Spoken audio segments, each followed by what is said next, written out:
¿Ahora sí? Sí, doctor. Sí, doctor. Sí.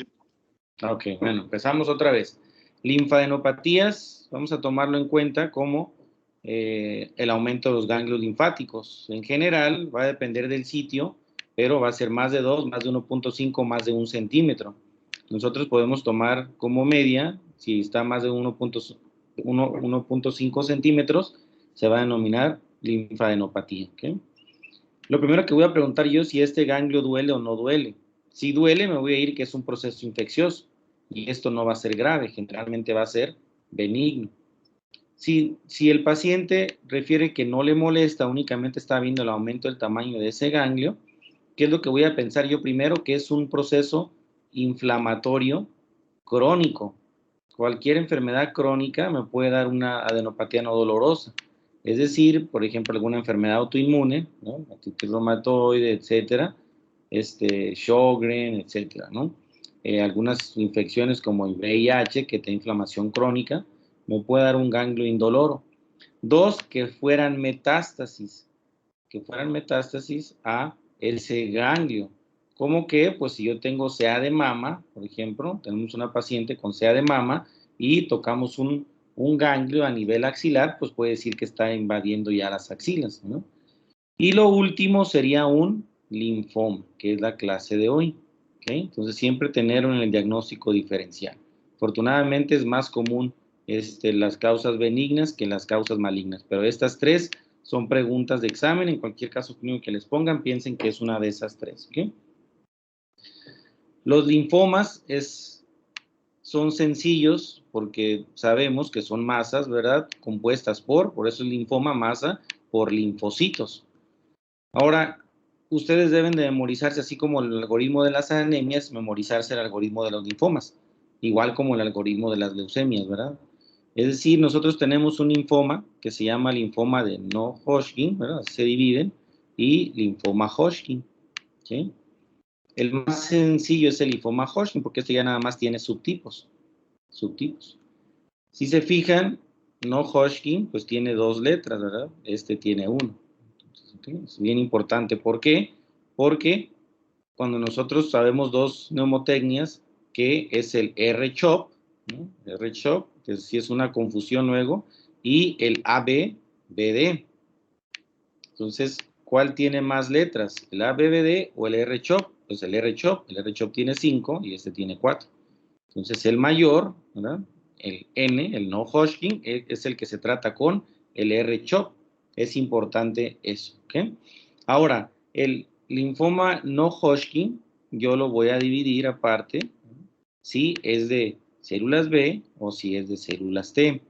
Las células T, yo voy a decir que principalmente va a ser el linfoma de células T, que nosotros ya vimos que se puede convertir, y va a ser la micosis fungoide, ¿verdad? La mucosis fungoide. Y cuando va a la periferia se llama síndrome de cesárea, ¿ok? Entonces son muy sencillos estos. Y aquí en los B, pues ya entra un poquito más difícil, ¿verdad? Acuérdense los marcadores. Obviamente el marcador va a ser CD20 positivo. Y aquí va a ser CD3 positivo, ¿verdad? Entonces, ahí es como ustedes saben de que si es uno de linfocitos T o si es uno de linfocitos B.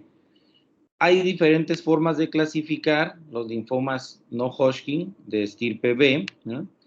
De los más usados puede ser desde el tamaño, pueden ser diferentes características inmunofenotípicas o las translocaciones, etcétera. Pero nosotros, para fines de más fácil, lo vamos a dividir si están compuestos de linfocitos pequeños, si están compuestos por linfocitos de tamaño intermedio, se lo vamos a hacer por el tamaño nosotros, por el tamaño, y si está compuesto por linfocitos grandes, ¿okay? Linfocitos grandes. Y vamos a ver, obviamente hay una clasificación muy extensa, pero nosotros vamos a ver estos que son el de linfocitos pequeños, es el folicular, el de las células de manto y el de la zona marginal. El intermediario va a ser el de Burkitt, y el grande, su nombre lo dice, va a ser el de el grande, ¿verdad? Las células grandes, células grandes. Entonces, estos 5 son los que más preguntan. Estos 5 junto con la micosis fungoide, que es lo que vamos a ver nosotros. Así los vamos a ver. Nosotros sabemos, nosotros tenemos, aquí vamos a suponer que esto fuera un ganglio, ¿no? Y lo dividimos en algunas zonas, La zona que es la más interna es la zona medular, la paracorteza y la corteza. Sabemos que en la corteza, nosotros ahí es donde se lleva a cabo toda la diferenciación de los linfocitos B, la paracorteza, los T, y estos, pues es la varios, ¿verdad? Aquí los histiocitos, etc. También, entonces aquí los histiocitos. Entonces, recordar esto, recordar también esto. Y sabemos que si nosotros tenemos este ganglio, y si esto fuera únicamente la pura corteza del ganglio, sabemos que esta corteza va a estar compuesta por folículos, ¿no? Folículos. Alrededor de estos folículos va a estar las células de manto, Y ya más hacia la periferia aquí, ¿verdad? Va a estar la zona marginal, Es aquí, si se fijan, en donde nosotros tenemos entonces los de células pequeñas, el folicular, las de manto y la marginal, ¿ok? Ya esos son más intermediarios y ya dan masas más extranodales. Entonces es importante. Estas son más extranodales, estos extranodales y estos son más nodales o del ganglio. Y dependiendo de la estructura que esté afectando, si hay muchos folículos, pues es un folicular, etcétera, ¿no? Partiendo de este principio, ya es casi toda la clase, ¿verdad? Es muy sencillo. Hay factores de riesgo para linfomas, tanto Hodgkin y no Hodgkin. Hay de exposición, ocupacionales, ambientales, de terapia, etcétera, por alguna disfunción inmunológica, como enfermedades autoinmunes, inmunodeficiencias y algo genético, ¿no? Algo genético, ¿no? Siempre preguntan los virus, el Epstein-Barr asociado al linfoma de Burkitt, a las células grandes y al linfoma de Hodgkin y algunos otros. Preguntan el linfoma de células T con su asociación con el HTLV1 y siempre preguntamos el Helicobacter pylori y su asociación con los linfomas de la zona marginal o maltomas, ¿verdad? Cuando afecta a las mucosas gástricas, eso se llama un maltoma, mucosa, y principal agente etiológico, si es gástrico, es el Helicobacter pylori. Entonces hay que memorizar eso. Hay diferencias entre el linfoma de Hodgkin y no Hodgkin. Se llama Hodgkin porque tiene esta célula que se llama una célula de Reed-Sternberg, ¿okay? Y no Hodgkin porque no tiene la célula de Reed-Sternberg, no la tiene, su nombre lo dice, no la tiene, ¿okay? ¿Y por qué es importante? Porque fisiopatológicamente es esta célula de Reed-Sternberg que es la que va a producir el crecimiento, ¿verdad? El crecimiento, porque va a producir las citocinas y esas citocinas van a hacer que recluten más inflamación, etcétera, y se inflame.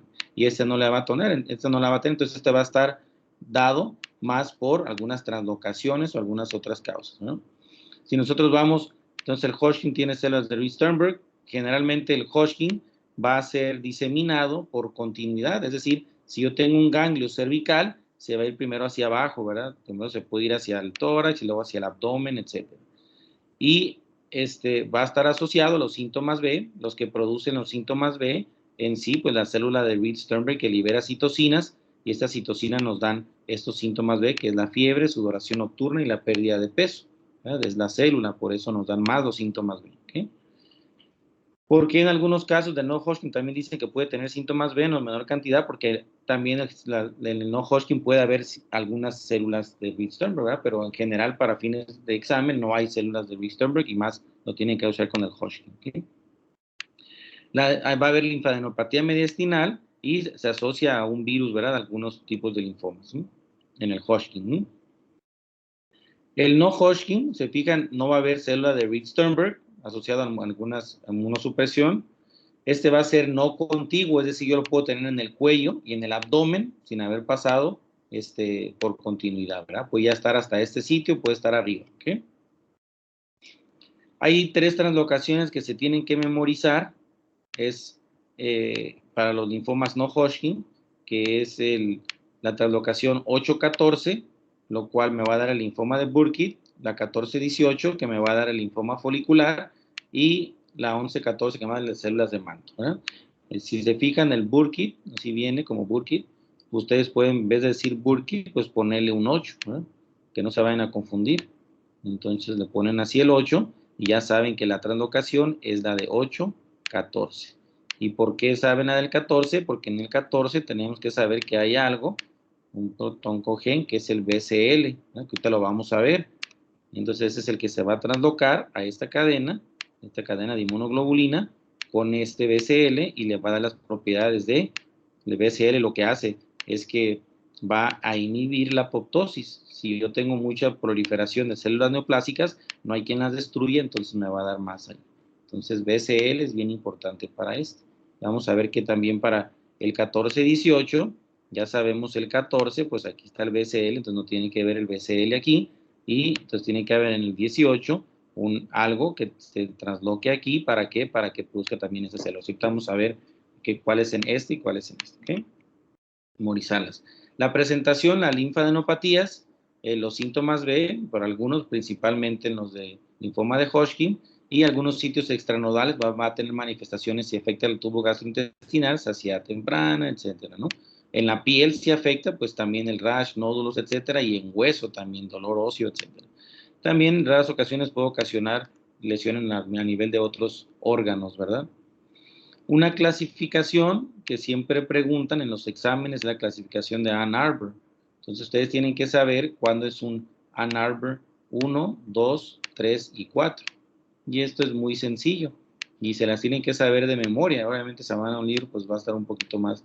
Entonces, ¿qué es lo que tienen que ver? Uno, pues de un sitio, o sea, es decir, un ganglio o un sitio extranodal. Eso va a ser. El 2, pues 2 ganglios, ¿verdad? 2 ganglios o más. Pero esto va a estar siempre del mismo lado del diafragma. O sea, del mismo lado del diafragma, ¿verdad? Es decir, aquí hacia arriba solamente está afectando, o puede estar acá, ¿verdad? Principalmente arriba va a estar la afección. Entonces, 2 sitios diferentes, ganglios, ya lo clasifica como un 2. El 3, ahora sí, se va en el diafragma, va a estar en ambos lados, cadenas ganglionares en ambos lados. Aquí va a ser ambos lados, ¿ok? Es decir, supradiafragmático e infra. Aquí tiene 1, acá tiene 1, ya eso lo hace automáticamente un 3, ¿verdad? Y el 4, que esté afectado más de 2, ¿verdad? Extranodales.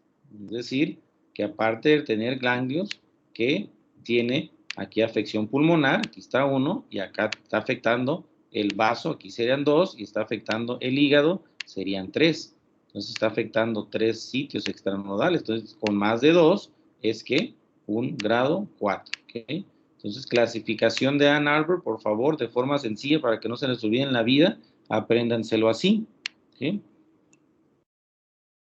Complicaciones del linfoma, obviamente depende del tipo, ¿verdad? Pero puede haber, si hay una masa de crecimiento acelerado, pues compresión de la médula, ¿verdad? Puede haber inflamación, puede causar derrame pericárdico, aumento del calcio, ¿verdad? Y alguna síndrome de vena cava por obstrucción, etcétera, y algunos otros. Si afecta gastrointestinal, te puede dar obstrucción intestinal, ¿verdad? Si afecta algunos riñones, obstrucción ureteral, etcétera, por el crecimiento si es en abdomen, ¿ok? Puede dar otros como síndrome del tumoral, y te puede dar, se fijan aquí también, PTI o anemia hemolítica autoinmune. ¿Sí?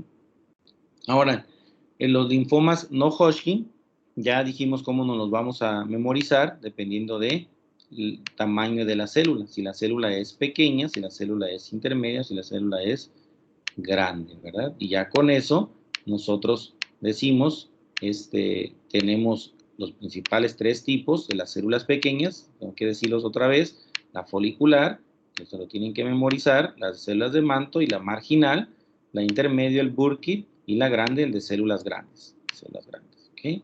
Y también dijimos que los pequeños, repitiendo, van a tener, obviamente en la corteza, es donde hay diferenciación de los linfocitos B, ¿verdad? No me quise meter mucho a cómo desde el precursor de la médula, cómo debe de llegar al ganglio para madurar a célula plasmática, pasando obviamente aquí con los centroblastos y el centrocito, ¿verdad? Eso no me quise meter mucho, que es donde se originan ahí muchos también linfomas, me interesa únicamente que aprendan que está compuesto esta corteza por el folículo, por al lado por las células de manto, y lo rodean, y aquí está la zona marginal. Entonces, si yo tengo un linfoma folicular, pues yo voy a tener muchos folículos, ¿verdad? Muchos folículos. No sé si ya lo va a llamar folicular. Todos los linfomas van a hacer por biopsia. ¿Biopsia de dónde? Biopsia de el ganglio, ¿verdad? El ganglio afectado, el ganglio. Y ese ganglio afectado, ya sea que me dé una translocación o que me dé la característica histológica, ¿verdad? Afección de esta área, afección de la área marginal o afección del área de las células de manto. Es como lo voy a decir.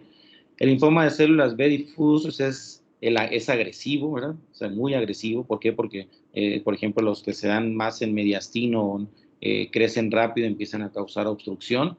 Es el más común. Generalmente es esporádico, ¿verdad? No tiene una mutación asociada bien, aunque generalmente únicamente aparece así de forma esporádica. ¿Cómo se manifiesta? Como una masa sintomática de crecimiento acelerado, principalmente en cuello y abdomen, ¿ok?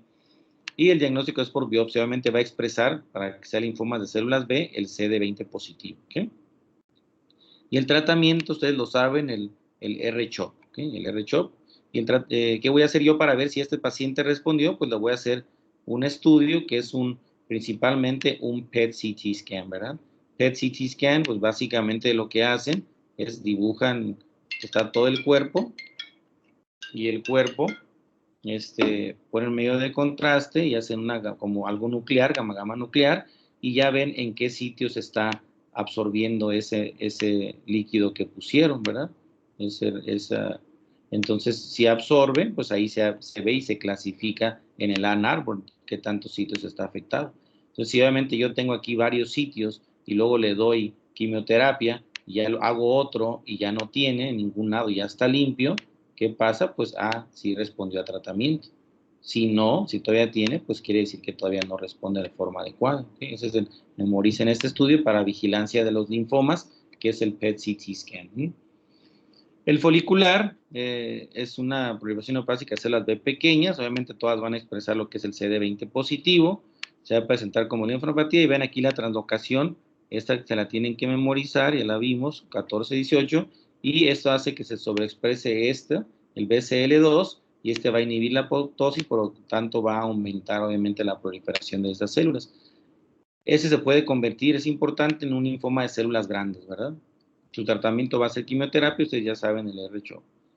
El linfoma de Burkitt, bien preguntado por su asociación 1 con el Epstein-Barr, porque la zona hay dos formas, la endémica y la esporádica, y la endémica se asocia a afroamericanos, ¿verdad? Y africanos principalmente. Se manifiesta ya sea que sea una masa de forma acelerada, en donde generalmente cuando es el endémico va a ser en la mandíbula, y cuando es el esporádico va a ser en el abdomen, ¿okay? Entonces es importante que aquí memoricen dos cosas, mandíbula y abdomen, endémico y esporádico. El endémico o el africano va a ser la mandíbula, el que siempre preguntan, asociado a Epstein-Barr, y el esporádico va a ser más un linfoma abdominal, ¿verdad? Hay una característica histológica de estos, que es el patrón en cielo estrellado, también siempre la preguntan. Su translocación 8-14, como les dije, pónganle un 8 al Burkitt, ¿verdad? Y esto que hace que se sobreexprese también un protoncogen que es el CEMIC, y esto va a aumentar el crecimiento, ¿verdad?, de este tumor. Es la típica imagen que ponen, que la ven en todos lados. Entonces ustedes ven esta masa, ¿verdad? Es una masa en la mandíbula de un paciente que es africano. Pues su primera posibilidad diagnóstica sería el ¿qué? El Burkitt. Si yo le tomo una biopsia a esto, ¿qué voy a ver? Cielo estrellado, ¿verdad? Cielo estrellado. Si le pido una citogenética, ¿qué me va a dar? Acuérdense la BD8. Entonces, ¿cuál es la translocación? 8-14, ¿verdad? 8-14. El linfoma de células de manto, ya dijimos, las células de manto son las que están aquí alrededor, ¿verdad? Los folículos. Generalmente es agresivo, predomina en hombres. Su principal manifestación va a ser linfodenopatía y algunos manifestaciones gastrointestinales, y esta Traslocación también la preguntan, 11-14, ¿qué es lo que pasa? El 14 se va al 11 y hacen lo que es algo que es la ciclidina D1. La ciclidina D1 se encarga de las células, pasarlas de la fase G1 a S. Entonces, ¿qué es lo que pasa? Pues hay más de esas células neoplásicas, se dividen más, ¿verdad? Entonces, el ciclo tiene que ver con el ciclo celular, con la ciclidina D1. También preguntan ese mecanismo, ¿verdad? ¿Cuál es el mecanismo? A través de la sobreexpresión de ciclina D1 y la translocación 11-14. El de la zona marginal, generalmente asocia a estados inflamatorios crónicos, Helicobacter pylori, Hashimoto y algunas otras enfermedades como Sjögren. Y cuando dice su nombre amaltoma, se refiere al tejido linfoide asociado, la M es a mucosas, y tenemos mucosas en todo el cuerpo, entonces podemos tener del pulmón, ¿verdad?, de los bronquios, etcétera, pero el más preguntado es el del estómago. El más preguntado es el del estómago, por su asociación con el Helicobacter pylori. Entonces, el maltoma del estómago, asociado al Helicobacter pylori. Realmente la biopsia del sitio donde yo lo estoy tomando, ¿verdad?, cuando sospecho que tiene linfoma, va a ser CD20 positivo. Ahora son los no Hodgkin, ¿verdad?, los 5 importantes. Ahora nosotros tenemos estas células, ¿verdad?, estas células en búho le llaman ojos de búho, ¿verdad?, de cual esta es la célula famosa de Reed-Sternberg, ¿verdad?, Reed-Sternberg. Entonces, ¿qué va a pasar? Esta célula de Reed-Sternberg, que es importante, yo aquí no, a lo mejor no la puedo identificar, ¿verdad? Entonces yo tengo que pedirle, generalmente se identifica por los marcadores CD, y esta se caracteriza porque es CD15 y CD30 positivo. También les pueden preguntar eso. Entonces, si yo dijera, pues, ¿por qué aquí esta no es de linfocitos B? ¿Cuál es el marcador de linfocitos B? CD20, ¿verdad? Entonces, esta no es CD20 positivo, entonces quiere decir que es una célula anormal. Entonces, CD15, CD30 positivo. Entonces, esa es la famosa célula de Reed-Sternberg, ¿ok? Esa célula lo que hace es que libera citocinas, ¿verdad?, que van a dar origen a los síntomas B, como les había comentado, y hay una clasificación de estos linfomas de Hodgkin, que es de la forma nodular, esclerosis nodular, celularidad mixta, rico en linfocitos y depresión de linfocitos. Y lo que tienen que memorizar únicamente es que el más frecuente, y es más frecuente en mujeres, pero es el más frecuente en sí, es de esclerosis nodular. El segundo es la celularidad mixta, y ese se asocia a muchos eosinófilos. ¿Por qué? Obviamente porque las células de Reed-Sternberg liberan lo que es interleucina, estimulan para la liberación de interleucina 5, y esto atrae a los eosinófilos, ¿verdad? El que es rico en linfocitos es el de mejor pronóstico, y uno de los más agresivos es el de depresión de linfocitos. Afortunadamente es el menos común, ¿verdad? Entonces eso es lo que tienen que memorizar. Esclerosis nodular, celularidad mixta, rico en linfocitos y depresión de linfocitos. Obviamente estas características las verían ¿en dónde? En la biopsia, ¿verdad? En la biopsia. En la biopsia les va a dar, nosotros no somos patólogos, pero les va a dar las características típicas, ¿no? ¿Cómo se va a presentar? Como adenopatía, es un nódulo o una masa, hago la biopsia y como les había comentado, el tratamiento es el ABVD. ¿Okay? Ahora el último es la micosis fungoide y el síndrome de Sézary. Síndrome de Sézary, este es un linfoma, pero de células T, ¿verdad? Nosotros sabemos que las células T pueden ser CD4 y CD8.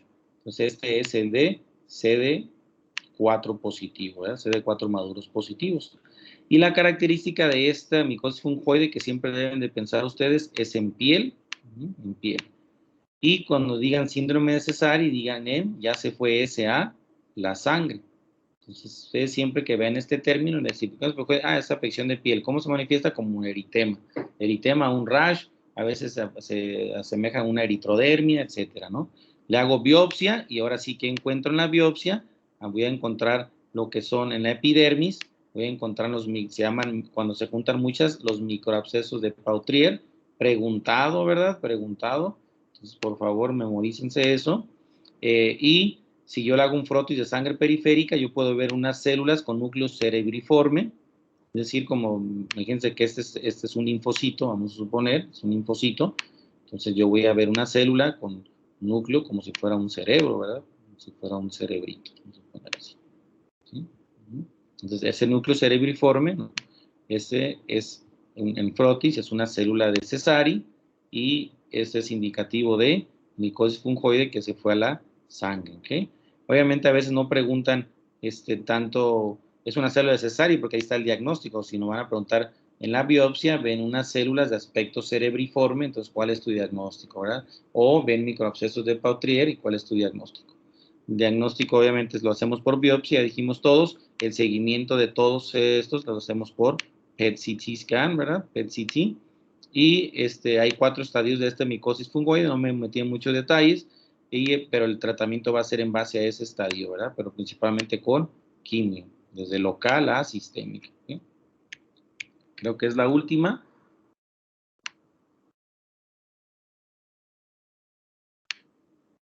Sencillo esta clase, jóvenes.